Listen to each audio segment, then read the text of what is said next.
नमस्कार दोस्तों, मेरा नाम है विशाल। मैं रिसर्च एनालिस्ट हूँ स्टॉकबॉक्स टेक्नोलॉजीज में और स्टॉकबॉक्स एक सेबी रजिस्टर्ड रिसर्च फर्म है। आप सबका स्वागत है आज के वीडियो में। यहाँ पे हम डिस्कस करते हैं बिजनेस न्यूज़पेपर्स के सबसे इम्पोर्टेंट आर्टिकल्स। तो आप अगर बाकी चीज़ों को छोड़ के सिर्फ इम्पोर्टेंट आर्टिकल्स पढ़ना चाहते हैं, उन्हें समझना चाहते हैं, तो इस चैनल को अभी सब्सक्राइब कर लीजिए। यहाँ पे हम एनालाइज करेंगे हर एक आर्टिकल को, एक एक वर्ड को, कि क्या इसका कॉज है और क्या इसका इफेक्ट है हमारी लाइफ पर। और आर्टिकल्स होंगे business, economics, geopolitical and financial. शुरुआत करते हैं सबसे पहले आर्टिकल से। ठीक है, यहाँ पे बात हो रही है इंडिया की। ठीक है, और India likely to have highest per capita income growth. Likely to have मतलब एक प्रिडिक्शन है ये, ठीक है ना। अभी ऐसा हो नहीं गया है, लेकिन मे बी हमारा इस बार highest per capita income growth रहा है। पर कैपिटा इनकम मतलब पर आदमी कितना इनकम जो कमा रहा है, ठीक है, वो उसका ग्रोथ हाईएस्ट यहाँ पे रिकॉर्ड हो सकता है। एक स्टडी आई है, इट पेग्स, यहाँ पे पेग कर रही है, मतलब एस्टिमेट कर रही है कि ग्रोथ होगा 5.4% ड्यूरिंग 2024 टू 2033। तो ये जो 10 साल होंगे, एस्टिमेट है ये हाईएस्ट इनकम ग्रोथ यहाँ देखी जाएगी पर कैपिटा बेसिस पे। ठीक है, तो पर कैपिटा इनकम क्या हो गया? टोटल इनकम हमारे कंट्री की divided by number of people. ठीक है, तो ये पॉपुलेशन आप देख लीजिए। तो अगर पॉपुलेशन घट जाए तब भी टोटल इनकम सेम रहे तो हमारा बढ़ जाएगा इनकम, और अगर टोटल इनकम बढ़ जाए, ठीक है, और पॉपुलेशन भी बढ़े, तब भी इंक्रीमेंट देखी जाएगी। तो अगले 10 साल कुछ भी मेरे हिसाब से ये हो सकता है कि ओवरऑल पॉपुलेशन भी ज़्यादा ना बढ़े और इनकम बढ़ जाए। तो इसीलिए शायद हम लोग इतना ड्रास्टिक इंप्रूवमेंट एक्सपेक्ट कर रहे हैं इस बार की हाईएस्ट हमारा यहाँ पे रिकॉर्ड हो सकता है पर कैपिटा इनकम ग्रोथ में।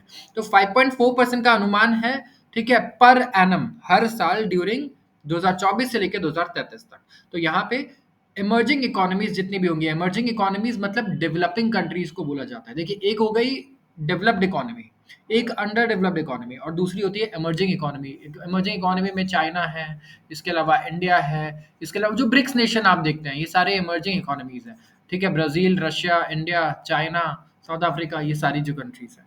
इसके अलावा यहाँ पे अगर आप देखें तो ये ड्राइव करेगी ग्लोबल कंजम्पशन, ठीक है, एग्रीकल्चरल और फिशरीज प्रोडक्ट्स का in the next decade, according to a recent report by OECD. OECD देखिए इंपॉर्टेंट है, इनके रिसर्च रिपोर्ट्स आते रहते हैं। Organisation for economic cooperation and development and food and agriculture organisation, ये एक अलग ऑर्गेनाइजेशन है, एफएओ।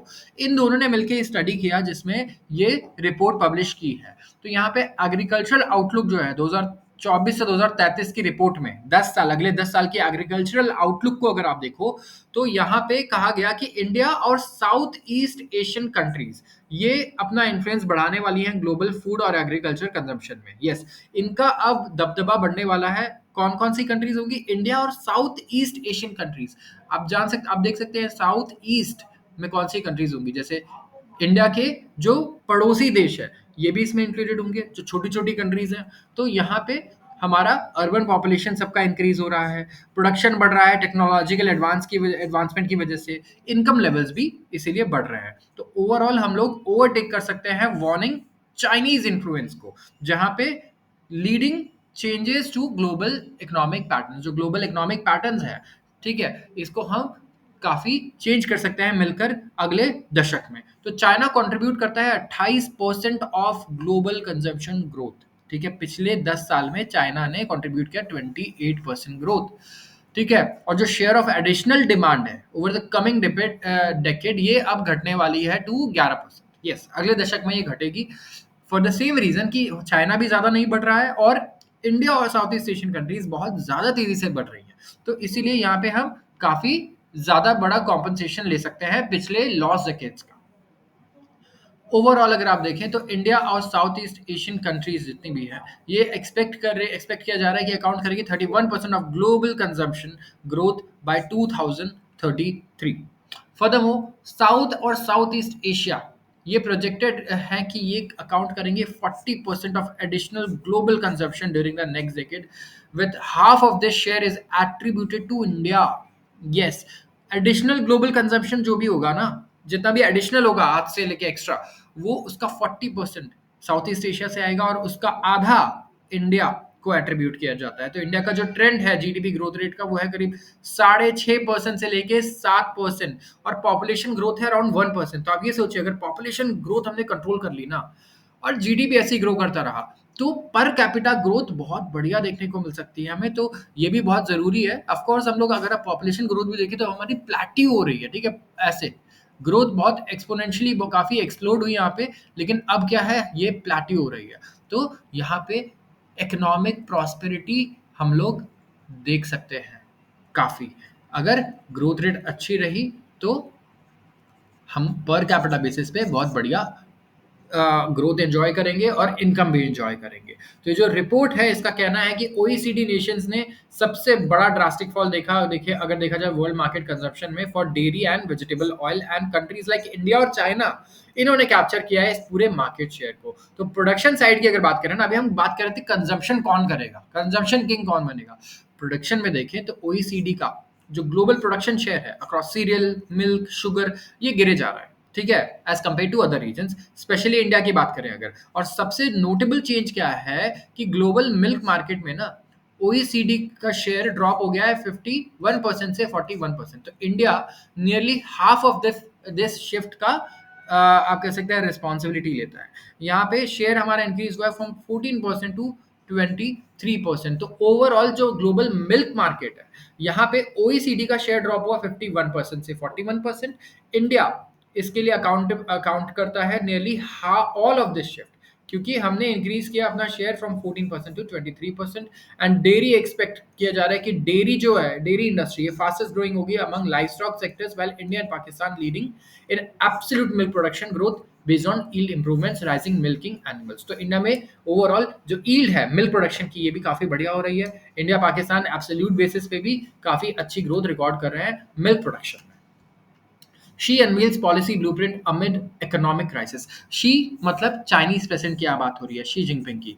ये एक अनवील कर रहे हैं, पर्दा उठा रहे हैं एक पॉलिसी ब्लूप्रिंट से। ब्लूप्रिंट मतलब क्या होता है, अगर मैं आपको बोलूं कि चलिए आप एक शेड्यूल बनाइए कि कैसे आप लेट्स से कोई एग्जाम क्लियर करना चाहते हैं तो कैसे करेंगे, कितने घंटे पढ़ेंगे, क्या क्या प्रैक्टिस पेपर करेंगे, तो उसका आप एक ब्लूप्रिंट तैयार करते हैं, राइट। सबसे पहले एक प्लान बनाते हैं। तो यही इसी को हम लोग इकोनॉमिक ब्लूप्रिंट भी बोलते हैं, ठीक है, जहां पे कोई भी पॉलिसी मेकर एक अपने एस्टिमेट्स बनाता है सबसे पहले कि अभी मैं कहाँ पे स्टैंड करता हूँ, आगे मुझे कहाँ पे जाना है, और वहां पहुंचने के लिए जो डिसीजंस मैं लूंगा, जो चीजें मैं फेवर करूंगा, जिस चीज के मैं अगेंस्ट रहूंगा, वो सारी चीजें वो वहां पे आप कह सकते हैं कि लिखता है, उसे प्रेजेंट करता है, क्लियरली स्टेट करता है, ताकि वो उसे कम्युनिकेट कर सके लोगों को, पॉलिसी, दूसरे पॉलिसी मेकर्स को और जनता को।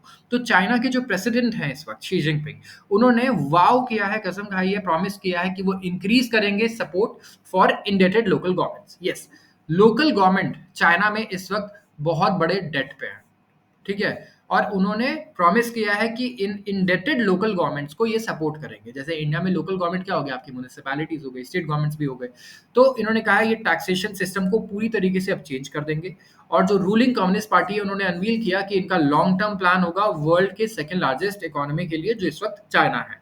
तो चाइना के जो टॉप लीडर है उन्होंने प्लेज किया, प्रॉमिस किया कि वो ट्रांसफर करेंगे more non tax revenue to local authorities, और ज्यादा, पहले से और ज्यादा नॉन टैक्स रेवेन्यू पैसा ट्रांसफर किया जाएगा लोकल अथॉरिटीज को, जो बहुत ज्यादा कर्ज में आ गए हैं। कर्ज बहुत बड़ा क्राइसिस बन चुका है और ये इंप्रूव करना चाहते हैं कंट्री के बजट सिस्टम को। ये डॉक्यूमेंट पब्लिश किया गया था ऑफिशियल शिन्हुआ न्यूज एजेंसी द्वारा ऑन संडे। तो स्टेटमेंट आया है डेज आफ्टर शी ने रैप किया twice a decade conclave in Beijing, जहां पे करीब 400 सीनियर ऑफिशियल्स थे जिन्होंने उनके इकोनॉमिक विजन को इंडोर्स किया, ठीक है। और ये डॉक्यूमेंट सजेस्ट कर रहा है कि चाइना का जो सबसे मोस्ट पॉपुलर लीडर है since Mao Zedong is making tweaks to Beijing's policies, no major shifts were ahead. तो यहाँ पे देखिए खैर वंस इन अ डेकेड भले ही इनके ये कॉन्क्लेव होते हो, लेकिन इन कॉन्क्लेव में कोई पावर नहीं होता लोगों के पास, ठीक है। कोई ये इनके पार्लियामेंट को भी हम लोग क्या बोलते हैं, रबर स्टैम्प पार्लियामेंट, राइट। तो जो इनका विजन है, जो इन्होंने डिसीजन ले लिया है, उसे वैसे भी कोई भी ओवरटर्न नहीं कर सकता।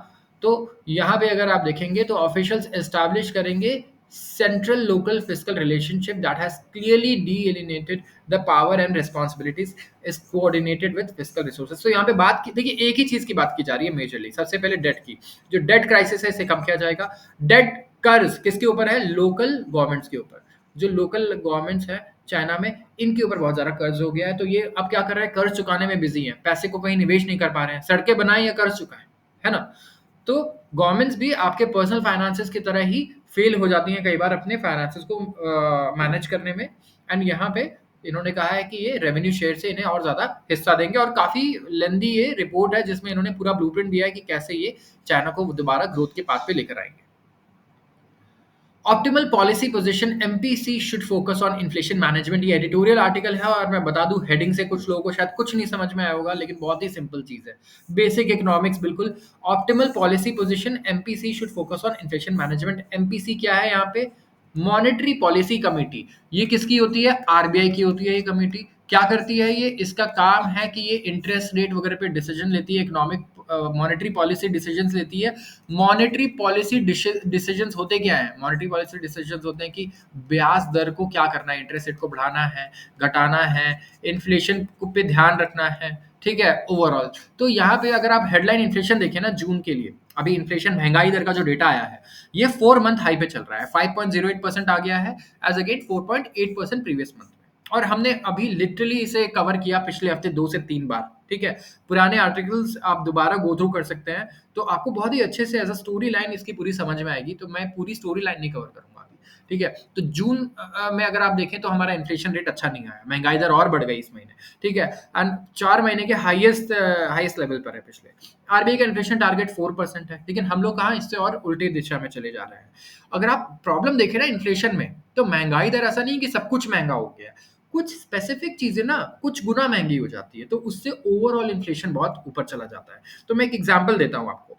अगर आप देखिए, there is a view in market कि since core inflation rate which does not account more volatile components like food and fuel has drifted about 3%, there is case for MPC to reduce policy repo rate. अब देखिए, एक तबका बन गया है market में, वो क्या कह रहा है कि देखिए इन्फ्लेशन दो तरीके के होता है। एक तो हो गया कोर इन्फ्लेशन। कोर इन्फ्लेशन में ना वॉलेटाइल चीजें नहीं होती है, मतलब इन्फ्लेशन ओवरऑल महंगाई से आप माइनस कर दीजिए क्या, फूड से रिलेटेड महंगाई और फ्यूल से रिलेटेड महंगाई, तो जो आता है हमारे पास वो आता है कोर इन्फ्लेशन। इस वक्त हमें परेशान कर रहा है फूड, नहीं तो हमें परेशान करता है फ्यूल, ठीक है। तो कोर इन्फ्लेशन 3% है, हमारा परसेंट का टारगेट कितना था? 4%। तो ये तो इससे नीचे चल रहा है। तो ये कह रहे हैं कि आरबीआई को यहाँ ब्याज दर कम कर देना चाहिए इस बेसिस पे कि भाई कोर इन्फ्लेशन तो कम ही है, लेकिन यहाँ पे अगर आप देखें तो हेडलाइन इन्फ्लेशन यहाँ पे प्राइमरली ड्रिवन है बाय फूड प्राइसेस। यस, खाने की जो चीजें हैं ना, हमारे वेजिटेबल्स वगैरह, पल्सेस बहुत परेशान कर रहे हैं हमें, बहुत ज्यादा महंगे हो जाते हैं सप्लाई साइड पे अगर आप देखें, और इसमें हमें प्राइस शॉक्स मिलते रहते हैं। तो इनका ये कहना है कि सप्लाई साइड पे कुछ इश्यूज हैं, और मॉनेटरी पॉलिसी का ना लिमिटेड इम्पैक्ट होगा। और मैंने ये बात अभी कही थी आपको, आई थिंक सैटरडे को, जब हमने या फ्राइडे को डिस्कस किया कि आरबीआई क्या कर सकता है इसमें। अगर आपके लिए टमाटर और प्याज के दाम बढ़ जा रहे हैं, ठीक है, और उससे अगर मैं आपके लोन के ब्याज दर को बढ़ा दूं, तो यहाँ पे इससे क्या आप प्याज खरीदना कम कर देंगे या ज्यादा कर देंगे? ये प्रॉब्लम प्योर सप्लाई साइड का है, इसे आप ब्याज दर से कंट्रोल नहीं कर सकते हैं। अगर आप ब्याज दर को 20% भी ले आएंगे ना, तब भी टमाटर के दाम में कोई बदलाव नहीं आने वाला। तो ये जो प्रॉब्लम है, ये है गवर्नमेंट की प्रॉब्लम, यहाँ गवर्नमेंट को टैकल करना है।